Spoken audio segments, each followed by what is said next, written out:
안녕하세요. 항상 이곳의 사연을 재밌게 듣고 있는 30대 여성입니다. 항상 못된 시댁 식구들에게 통쾌한 복수를 하는 이야기들을 골라서 자주 듣고 있어요.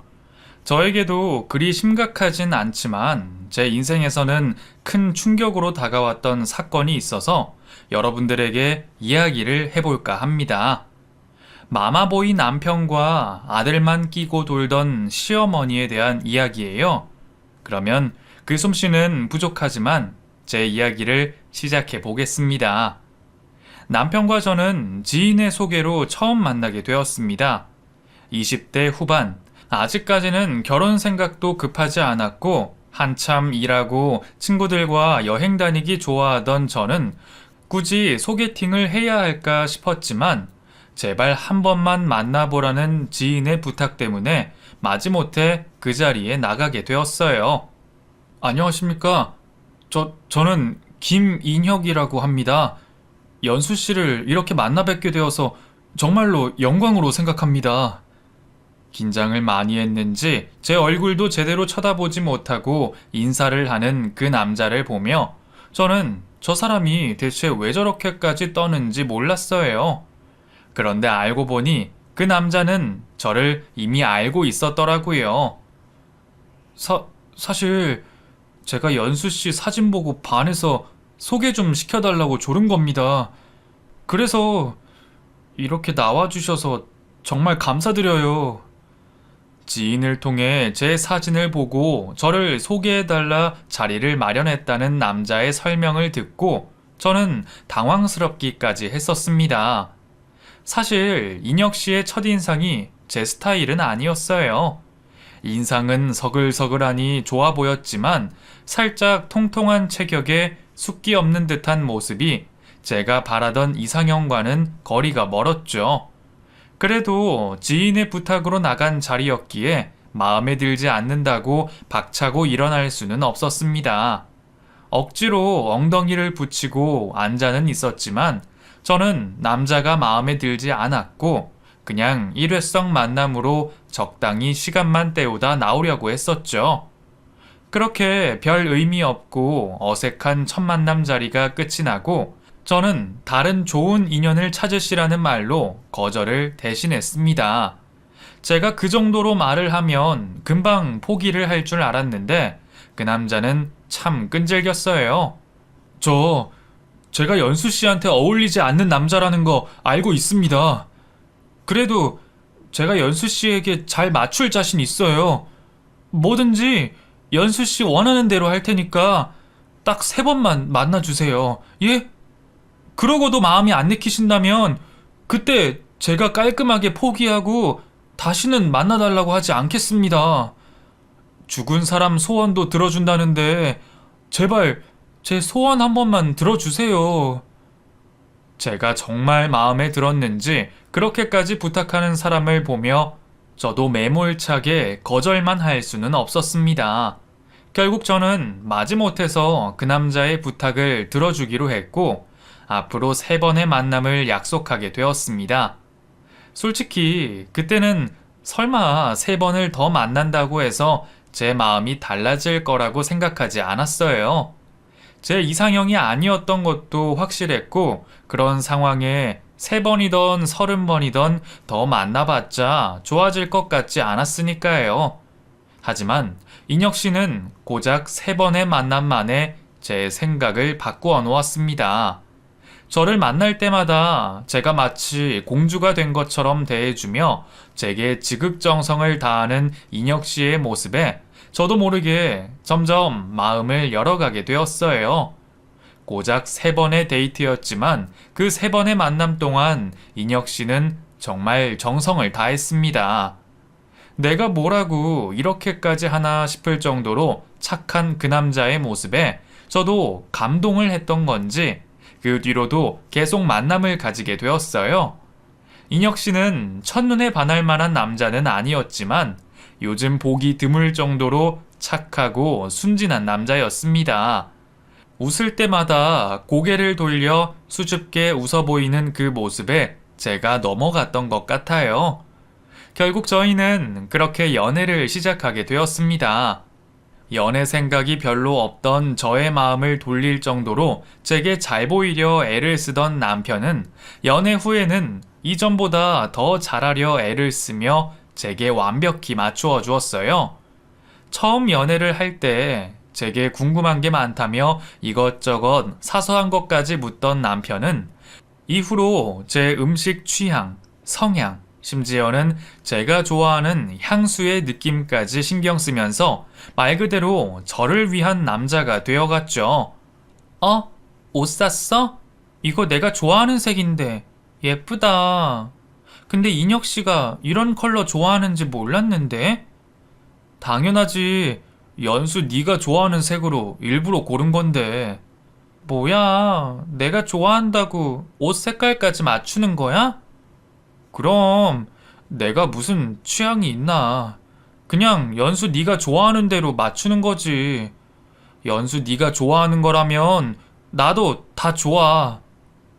제가 좋아하는 것은 자기도 좋다던 남편은 데이트를 할 때면 제가 좋아하는 음식을 먹고 영화도 제가 좋아하는 장르의 영화를 보고 자기는 전시 같은 건 좋아하지도 않으면서 제가 좋아한다는 이유로 매번 새로운 전시들을 알아와서 저를 데려가 주곤 했습니다. 그렇게 만나오다 보니 남편은 어느새 저보다 제 취향을 더 잘 아는 사람이 되어 있었습니다. 세상 어떤 사람보다 나를 더 잘 알고 내게 모든 것을 맞춰주는 남편을 보며 저의 주변 사람들은 그런 무한한 사랑을 받는 저를 참 부러워했습니다. 그렇게 서로 마음이 깊어진 저희는 결국 결혼까지 약속을 하게 되었습니다. 사랑과 연애에도 다 때가 있는 건지 연애나 결혼에 별 생각 없던 저도 남편을 만나 결국 결혼까지 생각하게 되었네요.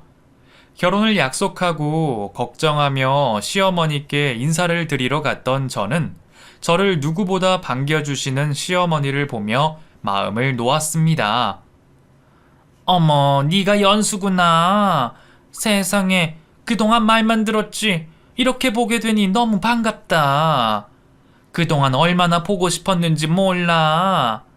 궁금했지만 내가 괜히 젊은 사람들 귀찮게 할까봐 말도 못 꺼냈지. 아, 그래도 이렇게 만나니 참 좋구나. 저도 어머님 뵈어서 기뻐요. 늦게 인사드려서 죄송합니다. 죄송은 무슨. 우리는 네가 우리 집에 찾아와 준 것만으로도 고맙지.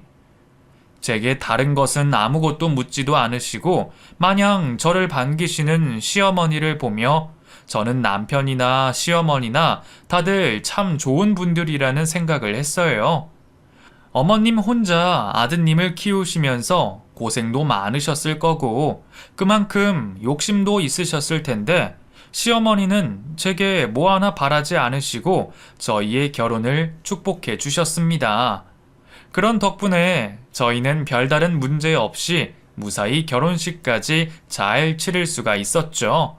하지만 꿈만 같을 줄 알았던 저의 행복한 결혼 생활에는 남들은 모르는 이면이 있었습니다.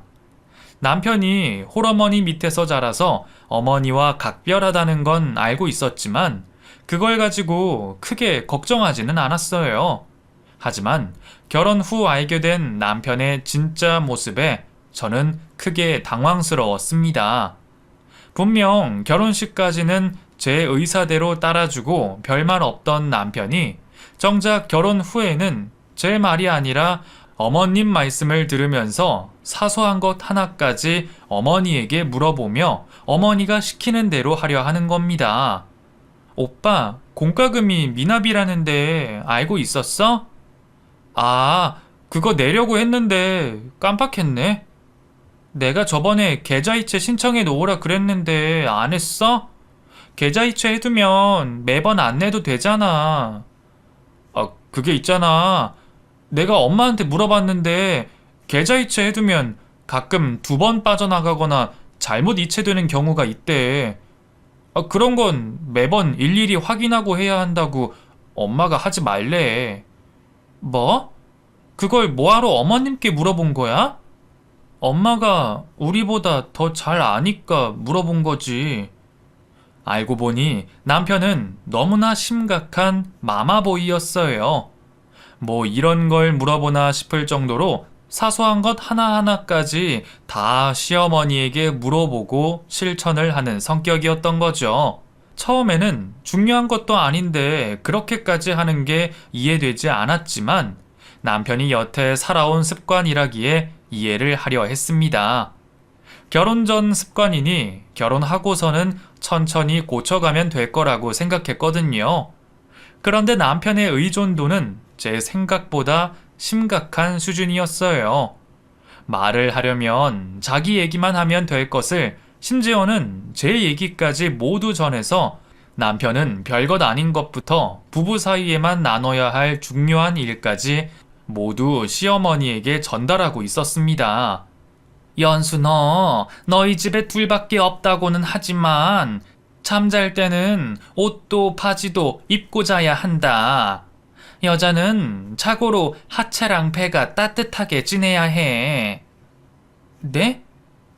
아니, 인혁이한테 물어보니까 매번 자기 전에 덥다면서 바지를 벗거나 반바지를 입고 잔다며.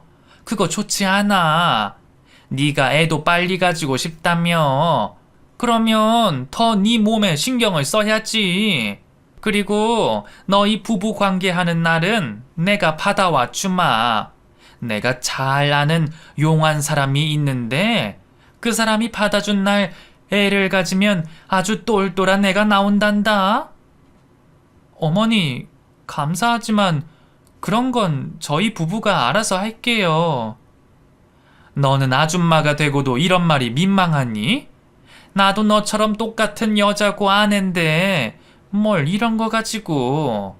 그리고 그 평일에는 부부관계도 좀 삼가하고 그래라. 인혁이나 너나 회사 생활하는데 피곤하면 어떡하려고 그래? 어머니, 인혁 씨가 그런 말도 다 해요? 뭐, 부부관계? 아휴, 아들이 그런 걸 엄마한테 이야기할 수도 있지. 그게 이상하니? 아까도 말했지만 뭘 이런 거 가지고 민망해하고 그러니?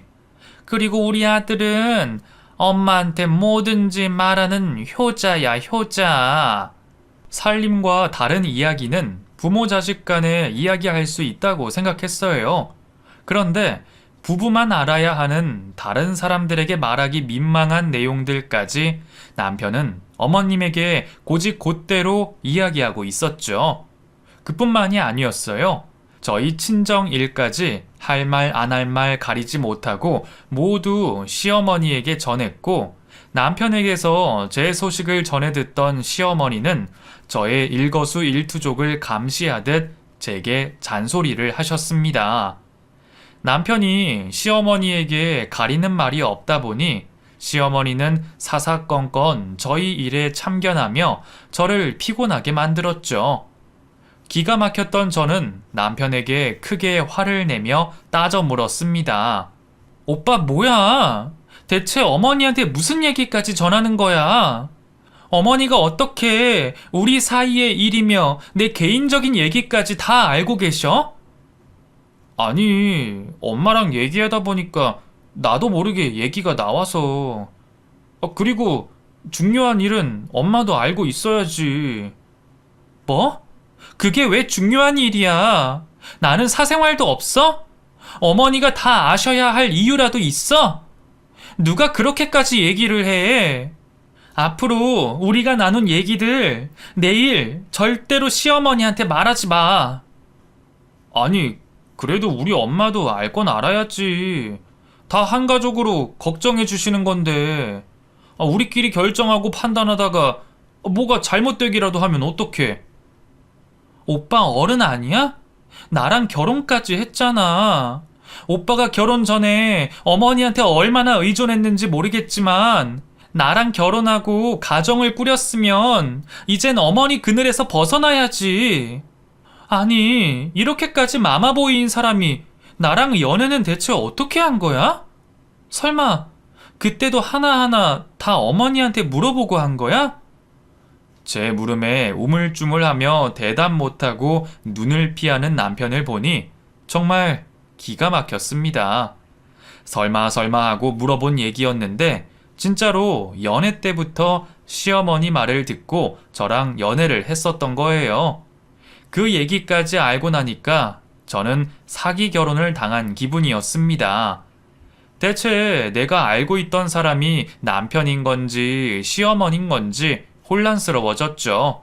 그 일로 크게 충격을 받은 제가 한동안 남편에게 냉담하게 굴고 말을 섞지 않았더니 남편이 제 눈치를 보기 시작했고 그 뒤로는 제 얘기를 시어머니께 전하는 일은 줄어들었어요. 하지만 그렇다고 시어머니의 간섭이 줄어들지는 않았습니다. 남편이 시어머니에게 보고를 하지 않자 시어머니는 더 집요하게 저희 부부 사이를 파고들려 하셨습니다. 제 앞에서 아주 대놓고 저희 사생활을 캐물으시고 모든 걸 자기 뜻대로만 하고 싶어 하셨습니다. 별별 일들로 저희 부부를 간섭하려던 시어머니 때문에 시댁에서 기분이 상해서 돌아오는 날이면 남편은 시어머니 앞에서는 시어머니 눈치를 보다가 집에 와서는 그제서야 제 눈치를 보기 시작했습니다. 여보, 미안해. 화 많이 났어? 화가 많이 났냐고? 그럼 화가 안 나게 생겼어? 오빠는 거기서 왜 어머니 편을 들고 있는 거야? 내 편 안 들 거면 가만히라도 있던가. 오빠가 자꾸 어머니 편만 드니까 어머니가 더 그러시는 거잖아. 왜 내가 모든 걸 하나하나 간섭받고 어머니 좋은 대로 해야 해? 내가 어머니랑 사는 거야? 오빠랑 사는 거야? 아니, 그럼 어떡해. 엄마 앞에서 자기 편 들면 엄마가 화낼 거 아니야. 나는? 화 안 내? 지금 내가 내는 건 뭐 투정으로 보여? 미안해 자기야. 내가 잘못했어. 화 풀어. 응? 나도 우리 엄마 감당이 안 돼서 그래. 앞에서 싸워봤자 좋을 게 뭐가 있어. 다 우리 위해서 그런 거지. 엄마 편만 든 건 아니야. 우리 엄마 성격 알면서 그래? 응? 그래. 근데 그렇다고 이렇게 밑도 끝도 없이 다 맞추기만 해야 하냐고. 나는 무슨 성격 없어? 자기는 착하잖아. 미안해. 내가 자기 가지고 싶다고 했던 가방 사줄게. 한 번만 화 풀어. 응? 그런 식으로 시어머니 때문에 싸우는 날이면 남편은 뒤늦은 선물 공세와 애정 표현으로 제 기분을 애써 풀어주려 했습니다. 앞뒤 태도가 다른 남편의 모습이 섭섭했지만 그땐 남편도 시어머니와 제 사이에서 힘들 거라 생각하며 나름의 처세술일 거라고 이해하고 넘어가려고 생각했어요.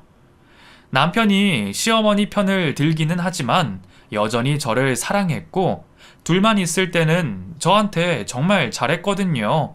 그런 와중에 제게 스트레스가 되는 일은 또 하나 있었습니다. 바로 임신 문제였어요. 결혼을 하고 빨리 아이를 가지고 싶었던 저는 임신을 위해 노력을 해왔지만 임신이 바로 되지 않았습니다. 물론 좀 더 기다려봐도 되겠지만 저는 혹시나 싶은 마음에 혼자 병원에서 검사를 받아보기도 했어요. 다행히 제게는 아무 문제 없다고 했지만 저는 혹시 남편에게 다른 문제가 있는 건 아닐까 걱정이 되었죠. 아직 그렇게 걱정할 정도는 아니지 않아? 기다리면 찾아오겠지. 자기가 너무 마음이 급한 것 같아. 그래도 혹시 모르잖아. 나는 검사 받아봤는데 아무 문제 없대. 혹시 모르니까 오빠도 받아봐.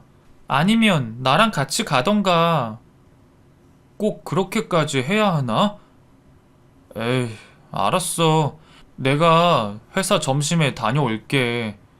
그 뒤로 점심시간을 쪼개 혼자 병원에 갔다던 남편도 별다른 문제가 없다는 얘기만 제게 전했습니다. 그런데도 결혼하고 내내 기다리던 아이 소식이 계속 들리지 않자 이번에도 시어머니가 잔소리를 시작하셨습니다. 아이가 생기지 않는 원인을 저에게서 찾고 싶으신 건지 또 제가 하는 것들을 간섭하려 하셨죠. 너 찬 거 마시지 마라. 너 자꾸 찬 거 마셔서 애가 안 생기는 거 아니니? 그래, 요즘 불이 많다잖아. 다 그게 찬 커피 마셔서 그러는 것 같네. 어머니, 그럼 대한민국 직장인들은 다 불임이게요? 예, 너 너무 많이 먹는 거 아니니? 그러고 보니까 너 결혼하고 살찐 것 같다? 살찌면 임신 안 된다는데 조심 좀 해라. 어머니, 저 성인 된 이후로 살찐 적이 없어요. 결혼하고도 더 빠졌는데요. 그래? 아, 근데 왜 이렇게 부어 보이니? 나이가 들어서 그런가? 그거에 비하면 우리 아들은 왜 이렇게 살이 빠졌을까? 홀쭉한 것이 너무 안쓰러워 보이네. 어머니는 제가 찬 커피를 먹어서 살이 쪄서 임신이 안 되는 거라며 또 제 탓만 하셨습니다. 하지만 오히려 결혼 이후 살이 찐 건 제가 아닌 남편이었어요. 저야 시어머니가 그렇게 스트레스를 주시는데 살이 찔 틈이 있나요? 반면 남편은 늘 한 입 더 먹이려는 시어머니 때문에 연애 때 입던 옷들이 하나도 맞지 않을 정도로 살이 찌고 있었습니다. 연애 때도 조금 체격이 있어 보이던 남편은 어려서부터 소화 비만이었습니다. 그것도 모두 어렸을 적부터 아들 입에 들어가는 거라면 아끼지 않으시는 시어머니 덕분이었죠.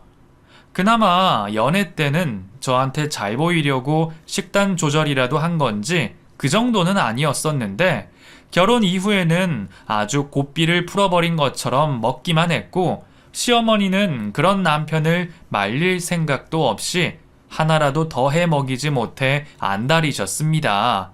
이녀가 이것도 먹어봐라. 이것도. 왜 이렇게 못 먹니? 너도 나이 들었나 보다. 이전만큼 먹지를 못하네.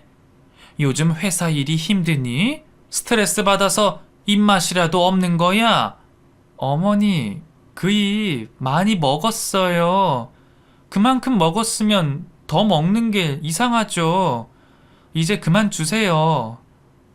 너는 이게 뭐가 많다고 그러니? 얘가 전에는 무조건 밥을 두세 공기씩 먹던 애야. 키가 이만큼인데 그 정도는 먹어야지. 어머니, 아무리 그래도 그만큼 먹는 사람이 어딨어요. 한 공기도 충분하죠. 안 그래도 요즘 남편 살쪄서 맞는 옷이 하나도 없는데 어머니가 자꾸 더 주시면 어떡해요. 살찌면 건강도 나빠지고 좋은 거 없어요. 그러니까 어머니도 자꾸 먹이지 마세요. 아니, 너는 왜 애 먹는 걸로 타박을 하니? 어머니는 통통한 아드님 얼굴이 야위엄한 보이시는지 제가 만류를 하는데도 자꾸만 음식을 권하곤 하셨습니다. 제가 옆에서 눈치를 줘도 남편은 시어머니 주는 대로 다 받아 먹으며 살만 쪄가고 있었어요. 보기 싫은 것도 문제였지만 살이 찌면 고혈압이나 당뇨도 위험하고 건강이 걱정되어 만류하고 싶었어요. 안 그래도 임신이 되지 않아 걱정이었는데 체중이 임신에 영향이 있다는 얘기를 듣고 더 걱정이 되었거든요. 남편의 건강을 위해서도 우리 부부의 임신을 위해서도 저는 남편의 다이어트를 밀어붙였죠. 남편은 벌써 100kg이 육박하는 몸인데 야위어 보인다며 남편의 다이어트를 매번 무산시켰던 시어머니와 언쟁을 벌여가며 남편 다이어트에 허락을 겨우 받아냈습니다. 그래도 시어머니와 언쟁을 벌이면서까지 시작하게 된 남편의 다이어트는 기대 이상으로 성공적이었어요. 남편 인생을 통틀어 가장 날씬하고 탄탄한 몸매로 변하게 되었거든요. 물론 그 모습을 만드는 데까지 쉽지는 않았습니다. 제가 매일 포기하려는 남편을 어르고 달래고 때로는 혼을 내기까지 하며 같이 운동을 하며 만들어낸 결과물이었습니다. 영양과 칼로리를 신경을 쓴 식단까지 제가 직접 다 해다 먹였어요. 거기다 저 몰래 다이어트에 도움이 안 되는 음식을 남편에게 해다 먹이려고 하는 시어머니를 막으려 제가 매일같이 감시를 해야 했어요. 남편의 회사 사람들로부터 다른 주변 사람들 모두 변한 남편의 모습을 보면서 그제서야 인물이 훤하다고 건강해 보인다며 긍정적인 소리들을 해주었죠. 그런 남편의 모습에 유일하게 꿍한 모습을 보이고 있던 사람이 시어머니였습니다. 살에 파묻혀 있던 외모에 건강까지 잡은 남편의 모습을 비쩍 마르고 야위었다며 앓는 소리를 했어요. 건강하게 변한 남편의 긍정적인 소식 말고도 또 하나의 기쁜 소식이 저에게 찾아왔습니다. 남편의 다이어트가 성공하고 시간이 어느 정도 지났을 무렵 유독 회사 일을 하면서 졸리고 피곤했어요. 그때는 단순히 식곤증이나 남편에게 신경을 많이 쓴 탓이라고 치부했죠. 그런데 매달 정확한 주기로 하던 월경이 늦어지고 있었어요. 그것 말고도 좀처럼 보이지 않던 몸의 변화가 느껴졌어요. 처음에는 임신을 생각하기보다 혹시 몸에 문제가 생긴 게 아닐까 걱정을 하며 제 증상들을 인터넷에 검색하게 되었죠. 그리곤 제 증상들이 임신 초기의 증상임을 알게 되었습니다. 임신을 하려 노력은 하고 있었지만 좀처럼 소식이 없는 이유로 기대를 하지 않고 있던 저는 두 모자에게 알리지 않고 혼자 회사 점심시간을 이용해 산부인과를 찾게 되었습니다. 괜한 기대를 하면 실망만 더 크게 할 것 같아 검사를 받기 직전까지 아무런 생각을 하지 않았어요. 그런데 의사분에게 초음파 검사를 받으면서 제가 꿈에 그리던 말을 듣게 되었습니다. 바로 임신 소식이었죠. 결혼을 하고 계속해서 바라던 아이였는데 다이어트를 열심히 따라와준 남편과 저의 노력으로 소중한 아이가 찾아와 주어서 너무 기뻤습니다. 마음 같아선 당장에 시어머니와 남편에게 이 기쁜 소식을 알리고 싶었지만 깜짝 놀라게 해주고 싶었어요. 남편의 건강과 다이어트 때문에 필사적으로 몸에 좋지 않은 음식을 막아왔던 저였기에 갑작스레 먹고 싶은 음식을 모두 모아 먹자는 제 제안을 두 모자 모두 이상하게 생각했습니다. 아이가 생겼다는 제 이야기를 듣고 기뻐할 남편과 시어머니의 모습을 상상하니 어서 빨리 퇴근을 하고 싶었어요. 근무를 하는 내내 컴퓨터의 시간만 보며 퇴근 시간을 기다리게 되었고 5시 정각이 되는 시간에 맞춰 불이 나게 시댁으로 가게 되었습니다. 어머니, 저 왔어요. 너 옷도 안 갈아입고 바로 온 거야? 아니, 무슨 일이길래 이렇게 급하게 온 거니? 별일 아니에요.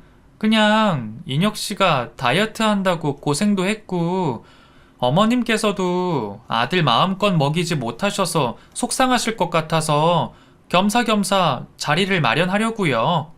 그래, 잘 생각했어. 내가 너 때문에 말은 못했지만 우리 인혁이 매력이 풍채에서 나오는 남자다움이 아니니. 남자가 그렇게 마르면 밖에서 힘도 못 써요. 이제부터라도 우리 인혁이 원하는 대로 먹이고 살자. 그때 저는 시어머니 입에서 무슨 이야기가 나와도 좋았습니다. 퇴근하면서 사온 음식 재료들로 콧노래까지 부르며 음식을 하게 되었고 오랜만에 아들에게 마음껏 먹일 수 있다는 생각에 남편과 시어머니가 좋아하는 음식을 하고 있었죠. 그 외에도 두 사람이 좋아하는 배달 음식까지 시켰기에 주방에 있는 식탁에 말고 거실에 따로 상을 펴야 했어요. 일을 마치고 온 남편도 한순간 변한 제 모습을 보고 무슨 일인가 싶어 눈치를 보고 있었죠.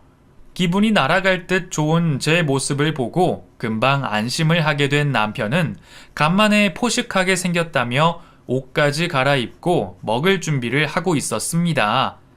임신을 성공하니 그런 남편의 모습까지 모두 다 좋았어요. 정말 한 상 떡 벌어지게 차린 음식들로 흥분 상태인 남편과 시어머니와 같이 모두가 즐겁고 맛있는 식사 시간을 가지게 되었습니다. 어느 정도 식사를 마칠 때쯤 분위기를 보던 저는 제 임신 소식을 두 사람에게 알리게 되었죠. 아내로서, 며느리로서 제가 할 말이 있어서 이렇게 모두가 즐거운 시간을 만들었습니다. 어쩐지 평범한 날은 아니다 싶었어. 당신 승진한 거야? 아니면 보너스라도 받았어? 아, 당신 로또 됐구나. 아니야. 그보다 더 좋은 거야. 당신한테도 어머님께도 도대체 뭐길래 이렇게 뜸을 들이냐? 어서 말해봐라. 어머님, 여보, 저 임신했어요. 요즘 통 몸이 이상해서 문제라도 있나 싶어서 오늘 산부인과에 갔는데 글쎄 임신이래요. 아직 3주차라 조심해야 한다는데 어떻게 저 혼자만 이 소식을 알고 있겠어요. 여보, 드디어 당신도 아빠가 된 거야. 어머님, 제가 예쁜 손주 보여드릴게요. 그 기쁜 소식을 듣고도 난리를 피우고 있는 건 저 혼자였습니다. 무슨 일인지 남편과 시어머니는 얼굴이 굳어가며 임신 소식에도 반응을 하지 않고 있었어요. 내가 너무 갑자기 말해서 다들 놀라셨어요? 밥 먹기 전에 말해야 했나? 제 물음에도 아무런 말이 없던 시어머니와 남편은 서로 눈짓을 하며 사인을 보냈죠. 아니, 너무 놀라서 그런 거지. 근데 당신 정말 임신 맞아? 다른 병원 가서 확인해 봐야 하는 거 아니야? 그때는 그렇게 노력해도 안 되던 임신이 갑자기... 응? 무슨 소리야? 오늘 내가 직접 산부인과 가서 초음파로 확인했다니까? 여기 사진도 있잖아. 그래? 그래도 또 모르지. 의사가 잘못 확인했을 수도 있고, 혹시 당신이 처음에 생각한 것처럼 혹이나 그런 문제를 잘못 봤을 수도 있고, 이왕 확인하는 거 확실하게 한 번 더 확인해보자. 뭐? 사진까지 있는데 믿지를 못하겠다고? 이녀기가, 확실히 확인해보려고 하는 거니까 지금 당장 확인을 해보자는 거지. 무슨 말인지 모르겠지만 초음파 사진을 보여줘도 믿지 않는 두 사람은 굳이 지금 확인을 해야겠다며 야간 진료가 있는 산부인과까지 찾아 확인을 하자고 했습니다. 그때까지도 영문을 몰랐던 저는 단순히 두 사람이 괜한 실망을 하고 싶지 않아 재차 확인을 하고 싶어 한다 생각했어요. 그렇게 도착한 산부인과에서도 야간에 임신 검사를 받으러 온 저희를 이상하게 봤어요. 병원 내 주위를 둘러보아도 다들 급한 문제로 온 임산부들이 많았지, 저처럼 검사를 굳이 야간 진료 시간까지 받으러 온 사람은 없었죠. 그렇게 검사 예약을 하고 진료를 받게 되었습니다. 의사 선생님과 함께 검사실로 가족 모두 몰려가 확인을 하게 되었죠. 너무나도 당연하게도 초음파 화면에는 이전 사진과 같은 아기의 모습이 보였습니다. 의사 선생님도 그 화면을 정지시켜 남편과 시모에게 보여주고 3, 4주차 되어 보인다며 설명까지 해주었어요. 이쯤 확인이 되었으면 기뻐할 만도 한데 시모와 남편의 얼굴은 더 굳어져 있었습니다. 저와 가족들에게 다른 설명을 위해 옆 진료실로 의사 선생님이 가게 되자 곧바로 시모가 제 머리채를 잡고는 쥐어뜯기 시작했습니다. 어머님 아파요. 도대체 왜 이러세요? 뭐? 왜 이러세요? 인연이 보자 하니까 누굴 바보로 하나? 나랑 내 아들이 그렇게 쉽게 보여? 네가 먼저 선수 쳐서 임신했다고 하면 잘했구나 하고 축하라도 해줄 거라 생각한 거야? 이 요망하고 고얀 것이? 무슨 말씀이세요? 이거 좀 놓고 이야기하시라고요. 여보, 당신 어머니 좀 말려봐. 내가 엄마를 왜 말려? 당신은 어떻게 이럴 수 있어? 나만 사랑할 것 같이 말하고 행동해놓고 애초에 나 다이어트 시키려고 했던 게 당신 바람 피는데 내 눈 돌리려고 했던 거야?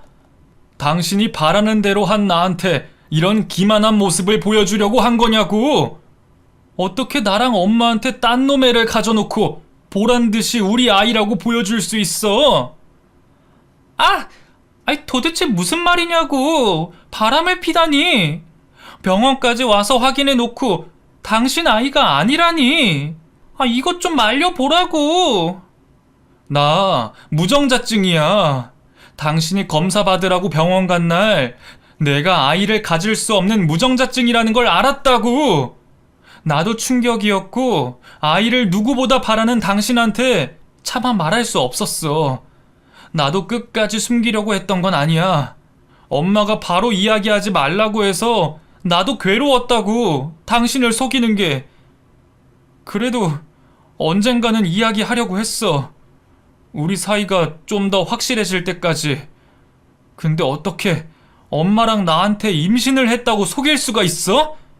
내가 당신한테 무정자증이라는 걸 속이긴 했지만 이건 도덕적으로도 내가 당신을 속인 것과는 전혀 다르잖아. 그래, 네가 우리 모자를 아주 물로 본 거지. 사람을 속이려면 뭘 좀 알고 속이던가. 이제 다 필요 없고 우리 아들한테 피눈물 흘리게 하는 니년, 오늘 너 죽고 나 살자. 너 오늘 제삿날이야. 검사실 정리를 위해 왔던 간호사가 말려도 봤지만 소용이 없었어요.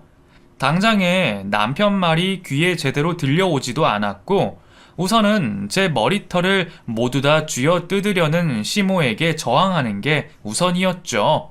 저는 아파서 소리를 지르고 시모는 악을 쓰고 남편은 울먹이는 난장판 상황에 간호사를 따라 들어온 의사 선생님께서 한마디를 하셨죠. 이러지들 마세요. 이러지 마시라고요. 다들 그만! 차분한 성격의 의사 선생님께서 소리를 지르자 순간 검사실에 있던 우리 모두가 얼음이 되었습니다. 다들 병원 검사실에서 뭐 하시는 거예요? 그리고 잠깐 이야기를 듣긴 했는데 남편분 무정자증 정확하게 어떤 소견을 받으셨어요? 네? 무슨 소견은 그냥 무정자증이죠. 무정자증이라고 해도 어떤 상황인지 담당 전문의께서 설명을 해주셨을 거 아니에요? 그게 그때 너무 충격적이라 무정자증이라는 소리 듣고 멍해서. 여기서들 이러지 마시고 우선 당장 남편분 데리고 검사 받은 병원 다시 가보세요. 거기서 남편분이 자연 임신이 가능한 무정자증인지 확인하시라고요. 제 병원에서 이러지들 마시고. 저도 그때는 무정자증에 대해서 아무것도 모르고 있을 때였습니다. 듣기는 해봤지만 수많은 사람들 중에 제 남편이 그럴 거라 생각하지도 않았고 관심도 없었으니까요. 당장에 병원을 찾아가고 싶었지만 너무 늦은 시각이라 다음날 병원을 찾기로 했죠. 산부인과 의사 선생님의 말에 자신이 뭣도 모르고 난리를 피웠다고 생각했는지 시모와 남편 모두 조금은 위축된 모습이었습니다. 제대로 알지도 못하면서 두 사람이 이 난리를 피워? 내일 되면 다 밝혀지겠지. 난 자신 있어. 내일 나 오전 일만 하고 반차 낼 테니까 당신 검사 받은 병원 진료 예약해놔. 어머님도 꼭 오세요. 그리고 오늘 당신은 우리 집에 들어올 생각도 하지 말고. 그래도 내 집이기도 한데. 됐다. 연수 말대로 내일 되면 다 밝혀지겠지. 이녀가 우선은 우리 집에서 찾아. 저야 자신 있었어요.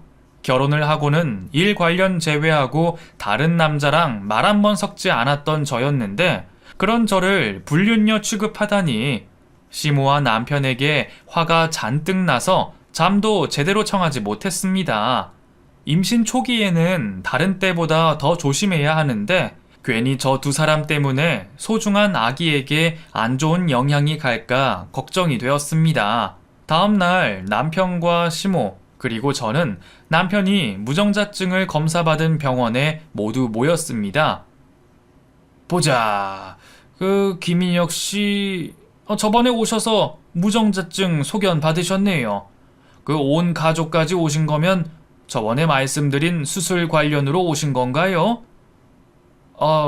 그게 제가 그때 정신이 없어서요. 무정자증이라는 이야기만 들어서 정확하게 무슨 무정자증인가요?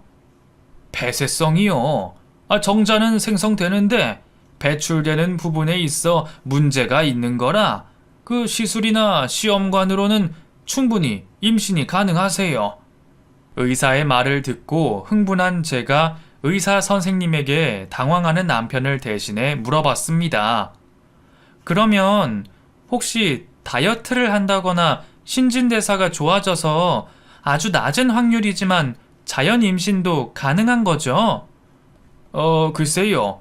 0. 몇 프로의 가능성이 있긴 한데 아예 불가능하다고는 할 수 없죠. 반드시 운동을 해서 막힌 곳이 뚫리지는 않습니다만 여러 상황이 겹치고 상황이 맞아 떨어진다면 가능할 수도 있겠죠. 의사 선생님의 그 말 한마디로 모든 상황이 끝이 났습니다. 망치로 머리 한 대를 맞은 것처럼 멍하니 서 있는 시모와 남편을 두고 저는 병원을 나와 곧바로 집으로 향했습니다. 당장 짐을 챙겨 친정으로 들어가려고 했어요. 괜히 두 사람과 이야기를 하고 저 혼자 소리 높여 화를 내어봤자 아이에게 안 좋은 영향만 있으니까요. 남편과 시모 두 사람을 꼴도 보기 싫었습니다. 제가 병원을 나온 것을 뒤늦게 알아차리고 급하게 집으로 온 두 모자는 짐을 챙기고 있는 저에게 쭈뼛쭈뼛 옆으로 와서는 죽은 듯이 고개만 숙이고 기어 들어가는 목소리를 내었습니다. 여보, 미안해. 당신 의심해서 내가 정말 죽을 죄를 지었어. 나도 당신도 아기를 많이 기대했으니까 내 입장에서는 나 때문에 애를 못 가지게 되는 게 충격이라 다른 설명은 듣지도 못했어. 물론 그렇다고 당신을 의심한 내가 나쁜 놈이야. 죽일 놈이라고. 그래. 연수야. 나도 어제 너무 흥분해서 너한테 잘못을 했다. 어른이 돼서 차분히 생각을 먼저 해야 했는데 미안하다. 내가 다 잘못한 거다. 듣기 싫구요. 나 친정으로 가 있을게. 그리고 우리 이혼하자. 애초에 믿음 따위가 없는데 부부라고 할 수 있겠어? 뱃속의 아기는 나 혼자 잘 키울 수 있어. 처음 생각한 것처럼 당신 아이라고 생각하지 말고 아이한테 찾아올 생각도 하지 마. 여보, 정말 내가 잘못했어. 내가 죽을 죄를 지었다고.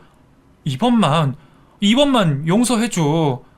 절대 이런 일은 두 번 다시는 없을 거야. 이번만 용서해준다면 앞으로는 당신이 하라는 거 뭐든지 다 할게. 제발. 그래, 연수야. 내가 이렇게 무릎 꿇고 빌마. 내가 죄인이야, 죄인.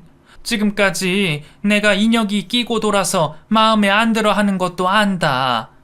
이번 일만 우리 두 모자 용서해주면 내가 다시는 네 마음에 안 드는 행동하지 않으마. 내가 잘못했어. 제 바짓가랑이를 붙잡고 참회의 눈물을 흘리면서 사정을 하는 두 모자였어요. 그때 저는 앞뒤 생각할 것 없이 불륜녀로 취급한 두 모자에게 무척이나 화가 난 저였기에 그러한 말들이 귀에 들어오지도 않았고 곧장 짐을 챙겨 친정으로 들어가게 되었죠. 임신을 해서 한창 기분 좋아하고 있을 딸이 짐까지 챙겨 친정으로 오자 친정 부모님도 놀라셨습니다. 걱정하는 부모님을 보니 그제서야 참고 있던 눈물이 터져 나왔어요. 그리곤 어제 오늘 있었던 이야기를 하게 되었죠. 진정하라며 저를 다독이는 부모님께서는 다정한 목소리와 달리 무척이나 화가 나신 모습이었습니다. 아무 잘못도 없는 자식이 괜한 억지 오해를 뒤집어 쓰고 있었으니 화가 나실 만도 했죠. 저녁이 되어 무슨 낯짝인지 모르겠지만 친정 부모님 댁으로 두 모자가 찾아왔습니다. 여기가 어디라고 함부로 찾아옵니까? 어제는 우리 딸아이에게 이상한 여자 취급을 하더니 하루도 안 돼서 태도가 바뀝니까? 딸이 용서를 해도 내가 용서 못하니까 돌아가세요. 사돈, 정말 죄송합니다. 제가 이렇게 사돈 앞에서 무릎 꿇고 빌겠습니다. 정말 오해였어요. 아니, 오해라도 그렇게 하지 말았어야 했는데 정말 연수한테 미안합니다. 사돈께도 죄송해요. 장인어른, 무슨 말씀하셔도 다 받아들이겠습니다. 제가 잘못한 거니까요. 제가 죽을 죄를 지었어요. 그 후에도 두 모자는 매일같이 저희 부모님 댁으로 찾아와 간절하게 빌고 또 빌었습니다.